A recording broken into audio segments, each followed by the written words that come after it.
Garvin Poole slipped out of bed, got his lighter off the fireplace mantel, and walked in his underwear through the dark house to the kitchen, where he took a joint out of a sugar jar, then continued to the garden door.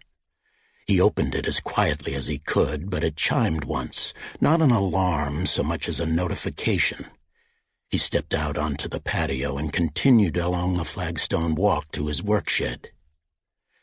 Poole was an inch shy of 6 feet, with broad shoulders and big hands of a high school wrestler, which he'd never been, and now a hint of a hard beer gut. He still had thick reddish-brown hair over blue eyes and used a beard trimmer for the 3-day look. Women liked him. He couldn't go to Whole Foods without picking up a conversation. The flagstones underfoot were cool but dry, not much rain this year. The moon was up high and bright over the garden wall, and he could hear faintly from well off in the distance the stuttering midnight sound of Rihanna singing Work. He opened the shed door, turned on the light, sat down in the office chair, fired up the joint, and looked at the guitar he was building. He'd been sitting there for a half-minute or so when Dora Bach said, "Gar?" She stepped through the open door, buck naked the way she slept. "What you doing?" He said, "Come on, sit down." She sat in a wooden chair and didn't cross her legs, and he took a long look and then said, "I'm going back to work. One time." Oh, boy. Now she crossed her legs. Box had a hard time getting through the day without being rubbed or squeezed, but business was business. "It might have been a mistake coming here," he said, waving the joint at the workshop. "I've been thinking about it a lot for the last month or so. I like it, but we should have left the country, gotten out completely." "There's no other place you like that we could go," Buck said. "Costa Rica was supposed to be the best, but you thought it sucked. Snakes. Oh, God, snakes. Anyway, you don't even like most of the states, Gar. Where'd we go that we'd like?"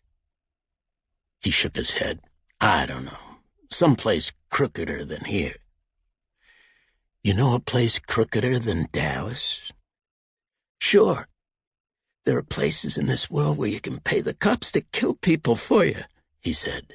His voice squeaked as he simultaneously tried to talk and to hold the smoke in his lungs. "Where you can do anything you want." "You wouldn't want to live in those places. What brought this on?" Poole took a drag on the joint and said, "I put 10 years of money into gold. And now I go around trying to cash the gold out, and there aren't enough places to do that, not inside a day's drive. Every time I cash a coin, the guys are giving me looks, you know. I've been bagged too many times. They know what I'm doing, that I'm cashing out hot money. They don't say anything, but they know." "We could drive somewhere else," Buck suggested. "Oklahoma City, Houston. Basically the same problem. People are looking at you, remembering you," Poole said. Silence for a while, then Buck said, "I thought the gold was smart." "I did too, back at the start. The cops were tearing up everything south of Kentucky looking for me, and gold seemed flexible, good anywhere. Maybe I was thinking about it too much." They'd had variations of the talk before. Gold coins were anonymous, portable, no serial numbers. He could get small bills for gold. It kept its value over time, and it was saleable almost anywhere. He hadn't seen the problem with being looked at and remembered. "I didn't see that coming, cashing out month after month.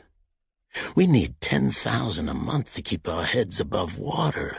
That's 9 or 10 coins a month right now," he said. "If we were in the right country, we could cash it all out at once, set up a phony company. pretend we earned the money, give ourselves salaries, pay taxes, and maybe someday come back to the States under different names.